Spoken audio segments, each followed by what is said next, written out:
your classroom look like this? Today's lesson is a role play, all based on the vocabulary the students have been studying. The students do an amazing job, and you're extremely pleased.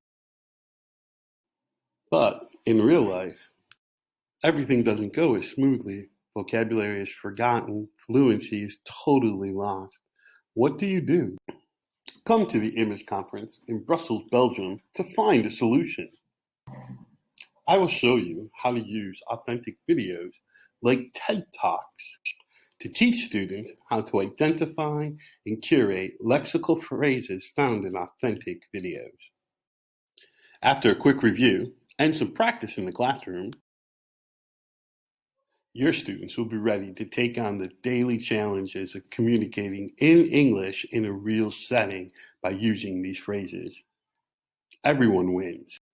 So join me at the Image Conference, October 5th and 6th in Brussels, Belgium.